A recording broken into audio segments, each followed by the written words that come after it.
नमस्कार मित्रांनो, भारताचे पंतप्रधान माननीय नरेंद्रजी मोदी यांच्या वाढदिवसानिमित्त सेवा पंधरवाडा आयोजित व नामदार सौ मेघनादिदी बोर्डीकर साकोरे, राज्य आरोग्यमंत्री तथा पालकमंत्री यांच्या मार्गदर्शनाखाली मोफत आरोग्य व औषधी शिबिर नूतन कन्या प्रशालेमध्ये दिनांक 24 सप्टेंबर 2025 रोजी आयोजित करण्यात आले होते.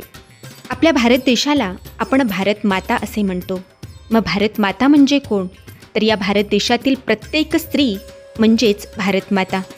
मग ह्या देशातील प्रत्येक स्त्री ही शारीरिकदृष्ट्या सक्षम असायला हवी, कारण ती सक्षम झाली तरच खऱ्या अर्थाने आपला भारत देश सक्षम होईल आणि आपल्या भारताचे पंतप्रधान माननीय नरेंद्र मोदी यांनी पाहिलेले आत्मनिर्भर भारताचे स्वप्न हे खऱ्या अर्थाने पूर्ण होईल.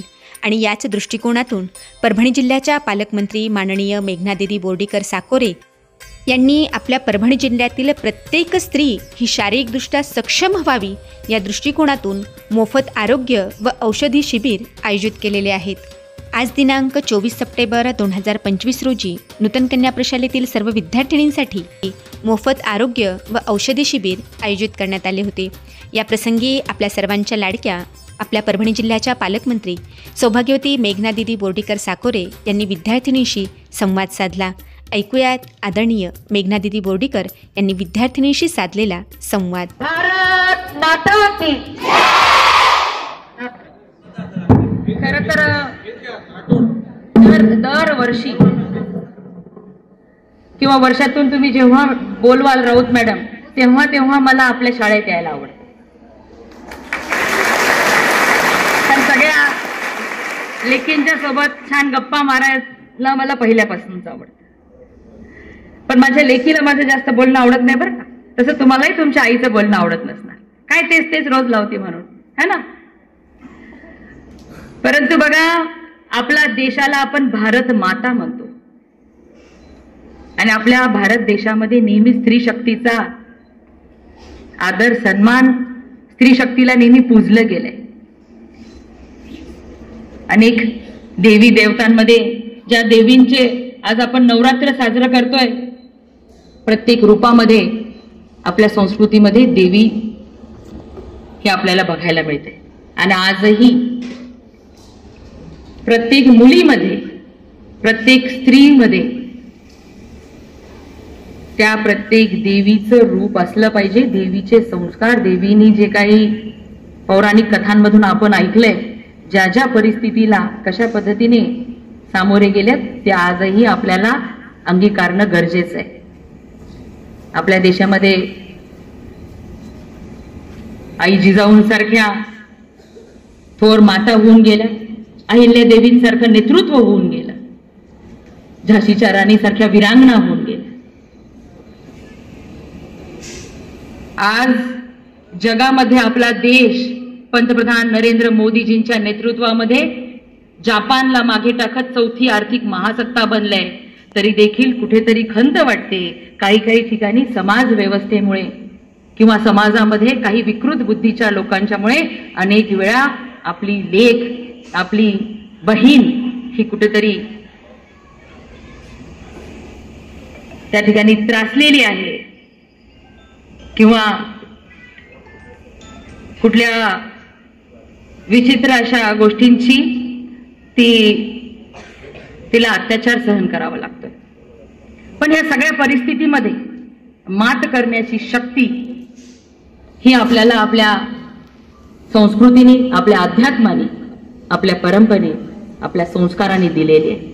आणि ह्याच्यासोबतच आता केंद्र सरकार आणि राज्य सरकार आपल्या मदतीला आलेलं आहे. कारण आपण बघितलं असणार, जेव्हापासनं पंतप्रधान नरेंद्र मोदीजी ह्या देशाचे पंतप्रधान झाले, तेव्हापासनं ह्या देशातल्या स्त्री शक्तीचा आत्मसन्मान वाढवण्याचं काम सातत्याने पंतप्रधान मोदीजींनी केलेलं आहे.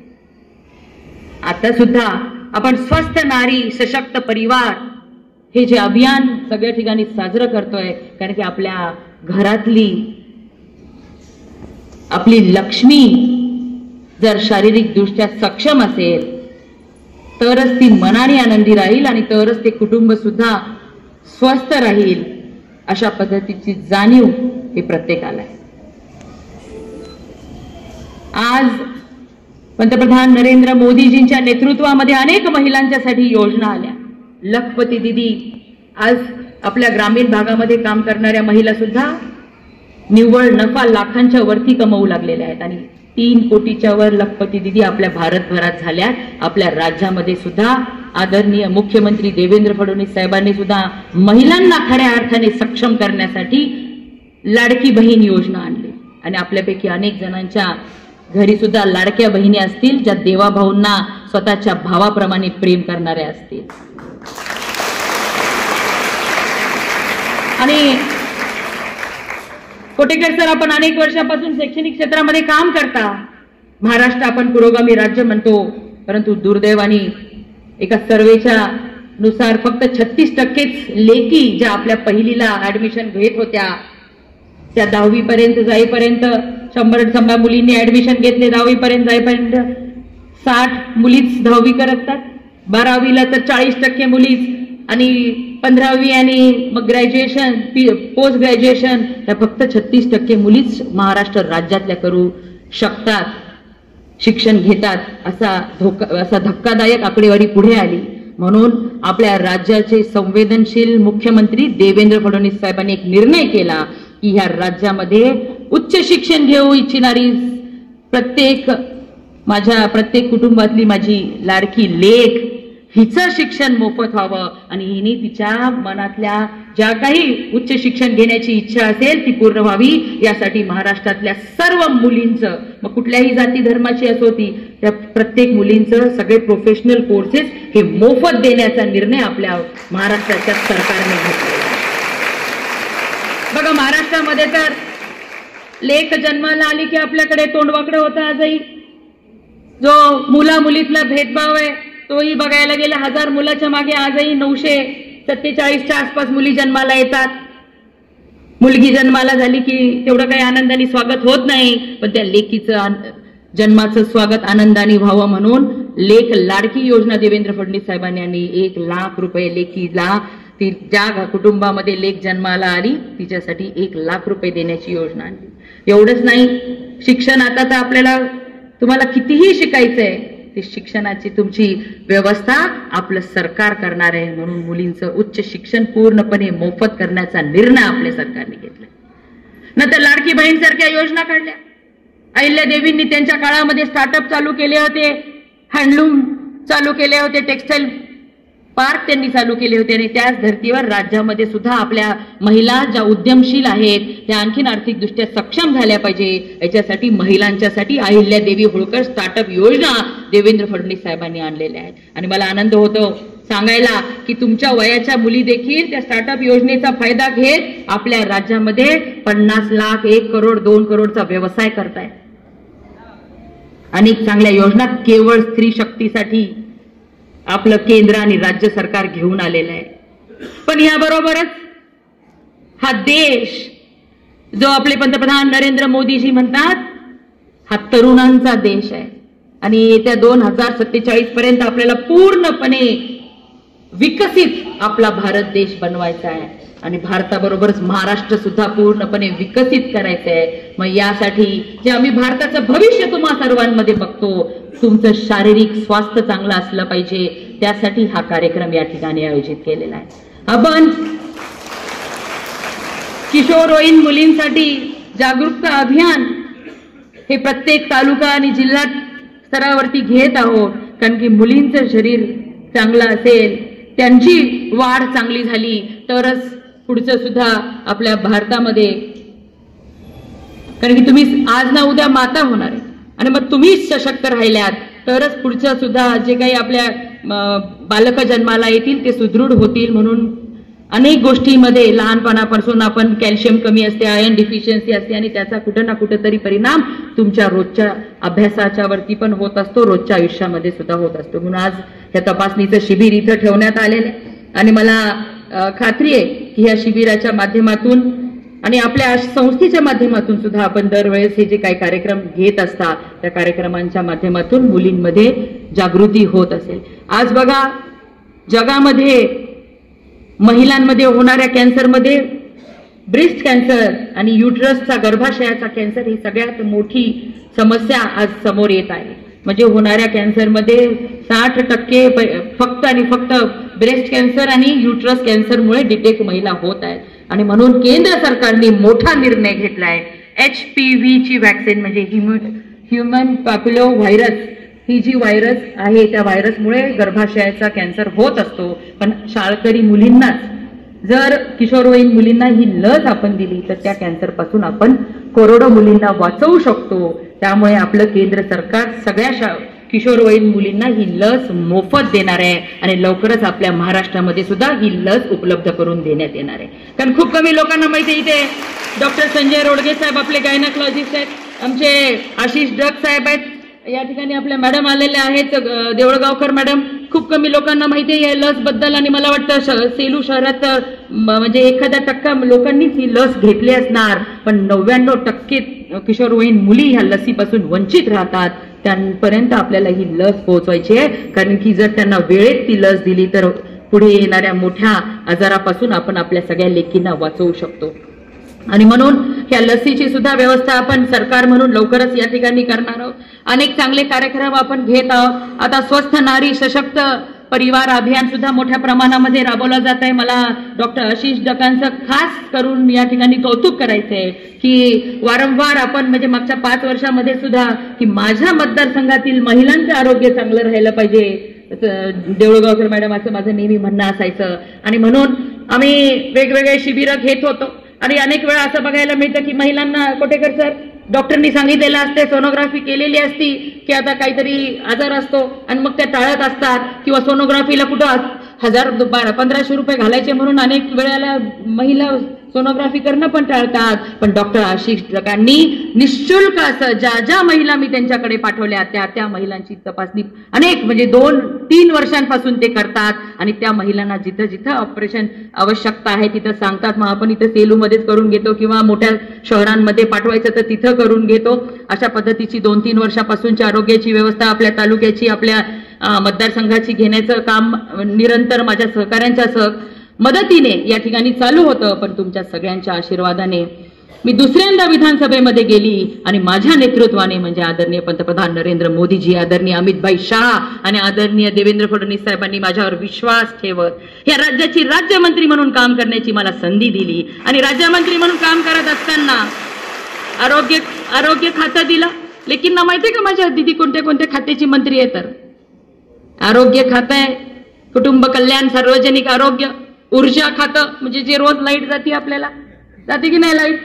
पण आता अजून इथून एक 6 महिने तुम्हाला त्रास होईल, 6 महिने ते जास्ती वर्षभर. त्याच्यानंतर तुम्हाला कधीच लाईटची अडचण येईल भेडसावेल असं होणार नाही. कारण की तशा पद्धतीची यंत्रणा आपण इथे उभी करून ठेवतोय. त्यानंतर मोठाले रस्ते बांधायचं काम आपल्याकडे, महिला आणि बालकल्याणचं काम आहे आपल्याकडे, त्याचबरोबर पाणी पुरवठा, स्वच्छता, त्याच्यावरतीही मोठं काम आपलं उभं राहतंय. आणि हे सगळे बदल तुम्हाला येत्या 1 वर्षामध्ये चांगल्या पद्धतीने झालेले दिसतील.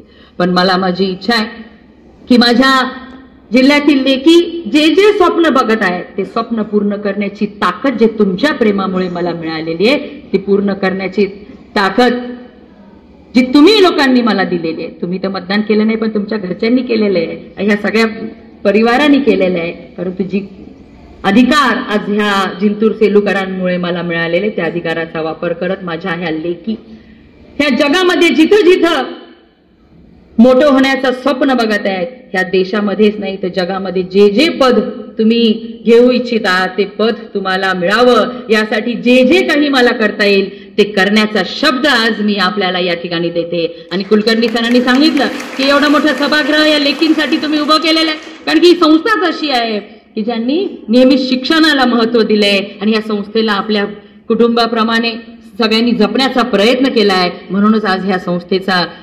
राज्यभरामध्येच नाही तर अनेक देशांमध्ये सुद्धा आपले विद्यार्थी आज चांगल्या पद्धतीने कार्यरत आहेत. अशाच पद्धतीने इथे ह्यावर हॉलमध्ये जमलेल्या सुद्धा सगळ्या विद्यार्थिनी आपल्याला काही वर्षानंतर जगभरामध्ये वेगवेगळ्या मोठ्या पदांवरती काम करताना दिसतील. मला सांगायला आनंद होतो कोटेकर सर, जिंतूर सेलूकरांनी दुसऱ्यांदा मला या ठिकाणी विधानसभेमध्ये निवडून पाठवलं. अनेक वर्षापासून आपण म्हणतो येलदरीला धरण आहे, धरण उराशी आणि कोरड घशाशी ते यलदरीचं पाणी जिंतूर तालुक्यातील डोंगराळ भागाच्या शेतकऱ्याच्या बांधावर नेण्यासाठी जो माझा अनेक वर्षापासूनचा हट्ट होता, माझे पाठपुरावा होता, त्याला यश आलेलं आहे आणि पीडीएन नेटवर्क सिस्टीमनी आपल्या शेतकऱ्यांच्या बांधापर्यंत पाणी पोहोचणार आहे आणि 10,000 ते 15,000 हेक्टर आत्ताच्या उपलब्ध पाण्यानुसार आपण ओलिताखाली आणू शकणार आहे. आणि जसं पण आपल्या मुख्यमंत्री देवेंद्र फडणवीस साहेबांनी ठरवले की मराठवाड्याच्या ह्या पिढीने दुष्काळ बघितलाय, पुढच्या पिढींना मी दुष्काळ बघू देणार नाही आणि त्यांनी तो विश्वास दिलेला आहे आणि त्यांच्या मार्गदर्शनाखाली आपल्या सुद्धा जिंतूर सेलू तालुक्यातील प्रत्येक शेतकऱ्याला भरपूर असं पाणी त्यांच्या बांधावर पोहोचवण्यासाठी मी सातत्याने प्रयत्नशील आहे. दुसरी गोष्ट सांगायची मध्ये आपल्या परभणी, हिंगोली, जालना, बीड, धाराशिव, लातूर ह्या जिल्ह्यामध्ये कुठेही नाही तशी पहिली आयटी कंपनी आपण आपल्या सेलूमध्ये उभी केलेली आहे. ही द बाप आयटी कंपनी. आपल्यापैकी बऱ्याच जणांना माहिती असेल, काही जणांना माहिती सुद्धा नसेल. आता सध्या ही आपल्या कॉलेजमध्ये चालू झालेले येत्या 2 महिन्यामध्ये याचं स्वतःचं एक सुंदर असं कॅम्पस होणार आहे, जे भारत देशांमध्ये सुद्धा जसं मल्टीनॅशनल कंपन्यांचे कॅम्पस असतील तशाच पद्धतीचं कॅम्पस आपल्या बाप कंपनीचा असणार आहे. आणि या ठिकाणून किमान 5,000 आयटी प्रोफेशनल्स बनवण्याचं आमचं ध्येय आहे. आणि मला खात्री आहे की इथं बसलेल्या सुद्धा ज्या माझ्या लेखी आयटी इंजिनियर व्हायचं असेल ते हे स्वप्न आपल्या सेलूमध्ये राहूनच पूर्ण करू शकतात, एवढी क्षमता त्या बाप कंपनीची आहे. म्हणून हे सगळं काही करण्याचं जे मला पाठबळ मिळतं हे केवळ तुम्ही माझ्यावर दाखवलेला विश्वास आणि प्रेमामुळे. आणि म्हणून आणखीन बऱ्याचशा गोष्टी आपल्या सगळ्यांच्यासाठी करण्याची माझी इच्छा आहे. आणि मला खात्री आहे की मी जे एकदा ठरवते ते केल्याशिवाय मी स्वस्थ बसत नाही. आणि तुम्ही जे अपेक्षा माझ्याकडून ठेवाल त्याही पूर्ण करण्याचा मी या ठिकाणी आपल्याला शब्द देते. आणि सगळ्या माझ्या लेकींना नवरात्र महोत्सवाच्या शुभेच्छा देत आपल्या उज्ज्वल भविष्याच्या सुद्धा शुभेच्छा देते. कारण की तुमचं भविष्य म्हणजे ह्या देशाचं भविष्य आहे. ह्या देशाचं भविष्य मी तुम्हा सगळ्यांमध्ये बघते आणि उज्ज्वल करण्यासाठी आम्ही सर्वजण नेहमी तुमच्या सोबत आहोत एवढंच या ठिकाणी सांगते. परत एकदा शुभेच्छा देते. थांबते. धन्यवाद. जय हिंद, जय महाराष्ट्र. नूतन कन्या प्रशालेतील विद्यार्थिनींसाठी आयोजित मोफत आरोग्य व औषधी शिबिरासाठी व्यासपीठावर नूतन विद्यालय शिक्षण संस्थेचे अध्यक्ष आदरणीय डॉक्टर सत्यनारायणजी लोया सर, संस्थेचे सचिव आदरणीय प्राचार्य विनायकराव कोठेकर सर, संस्थेचे सन्माननीय सदस्य आदरणीय प्राचार्य doctor Sharad Kulkarni sir, doctor Ashish duck, doctor Ganesh थोरे, सेलू कृषी उत्पन्न बाजार समितीचे नवनिर्वाचित सभापती डॉक्टर संजय रोडगे सर, डॉक्टर स्मिता देऊळगावकर, श्रीयुत अशोक नाना काकडे, सेलूतील सर्व आरोग्य विभागातील डॉक्टर कर्मचारी यांची या कार्यक्रमासाठी उपस्थिती होती. या कार्यक्रमाचे सूत्रसंचालन सौभाग्यवती सुषमा दामा यांनी केले. तर या कार्यक्रमाचे प्रास्ताविक नूतन विद्यालय शिक्षण संस्थेचे सन्माननीय सदस्य डॉक्टर शरद कुलकर्णी सर यांनी केले. आपल्या परभणी जिल्ह्याच्या पालकमंत्री माननीय मेघनादिदी बोर्डीकर साकोरे यांना ऐकल्याचा आनंद प्रत्येक विद्यार्थिनीच्या चेहऱ्यावर दिसत होता. मित्रांनो, पुन्हा भेटूयात पुढच्या व्हिडिओमध्ये. तोपर्यंत धन्यवाद.